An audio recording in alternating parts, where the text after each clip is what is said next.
नमस्कार, मी कुमारी श्रेया रमेश भातकांडे, इयत्ता 10वी आपणा सर्वांचे मराठी विद्यानिकेतन बेळगावच्या पाक्षिक न्यूज बुलेटिन मध्ये स्वागत करीत आहे।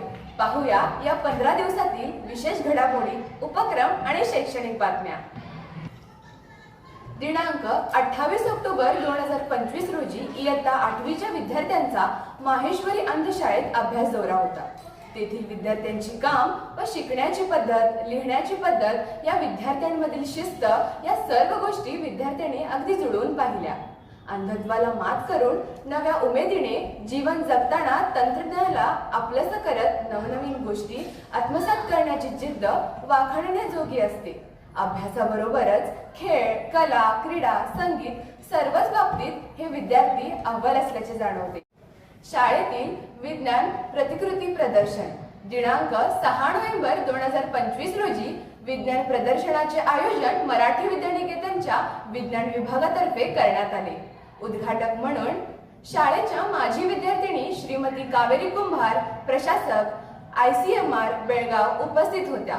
विज्ञान प्रदर्शन विद्यार्थ्यांमध्ये चिकित्सक दृष्टिकोन वाढवते, समस्या निवारण करते, बदलत्या परिस्थितीशी जुळवून घ्यायला सक्षम बनविते आणि स्वतःशी सकारात्मक स्पर्धा करायला शिकविते, असे त्या म्हणाल्या।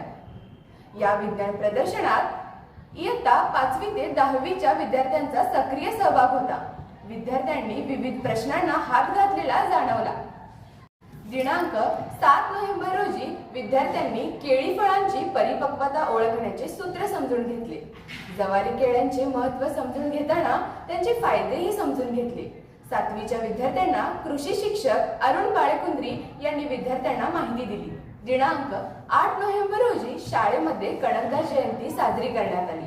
प्रमुख पाहुण्या शाळेच्या कन्नड शिक्षिका श्रीमती शबाना मुजावर यांनी संत कणकदास यांच्या प्रतिमेला पुष्पहार अर्पण केला। त्यानंतर कणकदास यांच्या जीवन प्रवास, तत्वज्ञान, संस्कृती आणि कलेला दिलेला आधार मोलाचा असल्याचे सांगितले। राष्ट्रीय शिक्षण दिन 11 नोव्हेंबर रोजी भारताचे पहिले शिक्षण मंत्री मौलाना अबुल कलाम आझाद यांची जयंती राष्ट्रीय शिक्षण दिन म्हणून साजरी करण्यात आली। मौलाना अबुल कलाम यांच्या प्रतिमेला पुष्पहार अर्पण करून प्रमुख पाहुण्या संगणक शिक्षिका पद्मजा कुर्याळकर यांनी संकलित माहिती विद्यार्थ्यांपर्यंत पोहोचवली। तसेच 9वी अ वर्गाच्या विद्यार्थ्यांनी माहिती संकलन तक्त्याचे प्रदर्शन शाळेमध्ये सर्वांसाठी खुले ठेवले। दिनांक 14 नोव्हेंबर रोजी पंडित जवाहरलाल नेहरू यांच्या जयंतीनिमित्त बालदिन उत्साहात साजरा करण्यात आला। कार्यक्रमाच्या प्रमुख पाहुण्या माधुरी पाटील यांनी नेहरूंच्या प्रतिमेला पुष्पहार अर्पण करून नेहरूंच्या जीवन प्रवासातील प्रेरणादायी प्रसंग उलगडताना संयम, धैर्य आणि कठोर परिश्रम इत्यादी गुणांनी समृद्ध नेहरूंच्या जीवनाचा आढावा घेतला। 14 नोव्हेंबर जागृती मंच उपक्रम शाळेमध्ये बालदिनानिमित्त 14 नोव्हेंबर रोजी इयत्ता 7वी आणि 8वी विद्यार्थ्यांशी चला डोळस बनूया या उपक्रमशील चर्चेद्वारे मार्गदर्शक श्री हेरंब कुलकर्णी, शिक्षण तज्ञ यांनी संवाद साधला। संवाद साधताना ते म्हणाले, शारीरिक वाढीबरोबर आपली बौद्धिक पातळीही वाढत असते। त्यामुळे शरीरासाठी व्यायाम तर निरोगी मनासाठी अवांतर वाचन गरजेचे आहे। शिक्षणापासून वंचित मुलांची ओळख करून दिली। ऊसतोड कामगार, निराधार व फुटपाथवर राहणारी बेघर मुले, विविध बालमजूर अशा मुलांच्या समस्या व उपाय यावर चर्चा करून विद्यार्थ्यांना प्रवृत्त केले। विद्यार्थ्यांनी सरांना प्रश्न विचारून शंकांचे निरसन करून घेतले। विद्यार्थ्यांना विचारमग्न व विचार प्रवृत्त करण्यासाठी माननीय हेरंब कुलकर्णी सरांचे मार्गदर्शन मोलाचे ठरले।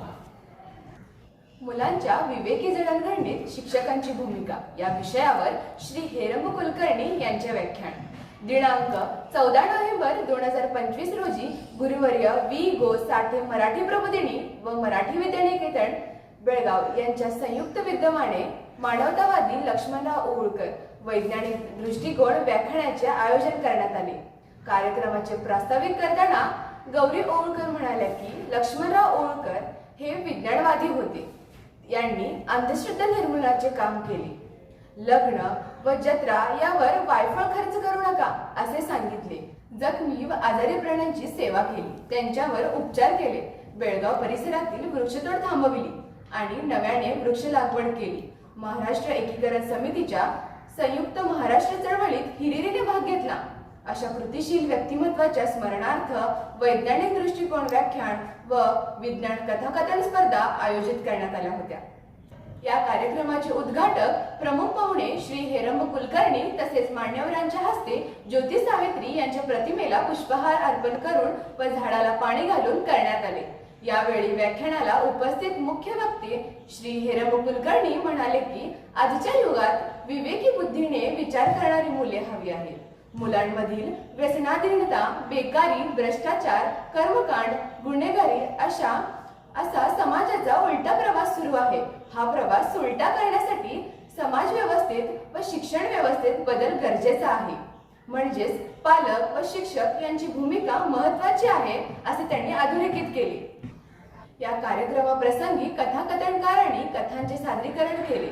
तसेच विज्ञान कथाकथन स्पर्धेतील विजयी स्पर्धकांचे कौतुक मान्यवरांच्या हस्ते झाले. या कार्यक्रमासाठी मराठी विद्यानिकेतन शाळा सुधारणा समितीचे अध्यक्ष श्री सुभाषराव ओळकर व समस्त ओळकर कुटुंबियांनी विशेष पुढाकार व परिश्रम घेतले. बाल साहित्य संमेलन 15 नोव्हेंबर 2025 रोजी गुरुवर्य वी गो साठे मराठी प्रबोधिनीच्या वतीने कॉम्रेड कृष्णा मेनसे साहित्य नगरीत रौप्य महोत्सवी 25वे बाल साहित्य संमेलन साहित्यप्रेमी व बालचमूंच्या उपस्थितीत मोठ्या उत्साहात पार पाडले. मुंबईचे प्रसिद्ध उद्योजक श्री दीपक पर्वतकर व मृणाल पर्वतकर यांच्या उपस्थितीत संमेलनाचे उद्घाटन झाले. या संमेलनाची सुरुवात ग्रंथदिंडीने झाली.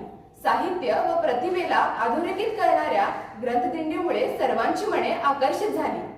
दिनांक 25 नोव्हेंबर 2025 रोजी मराठी विद्यानिकेतन बेळगाव यांच्या वतीने महात्मा ज्योतिराव फुले आंतरशालेय वक्तृत्व स्पर्धा यांचे आयोजन झाले. बेळगाव परिसरातील तसेच दक्षिण महाराष्ट्र शिक्षण मंडळ अनेक माध्यमिक शाळांतील 42 शाळांनी तर 84 विद्यार्थ्यांनी सहभाग घेतला होता. क्रांतिज्योती सावित्रीबाई फुले यांचे शैक्षणिक कार्य, पेरियार स्वामी यांचे जीवन व कार्य, आधुनिक जगातील डिजिटल आव्हाने, प्रबोधनकार ठाकरे यांचे जीवन व कार्य या विषयावर मुलांनी आपली मते मांडली. विजयी स्पर्धकांना ज्योती महाविद्यालयात 28 नोव्हेंबर रोजी महात्मा फुले पुण्यतिथी निमित्त व्याख्यानमालेत बक्षीस देऊन गौरवण्यात आले.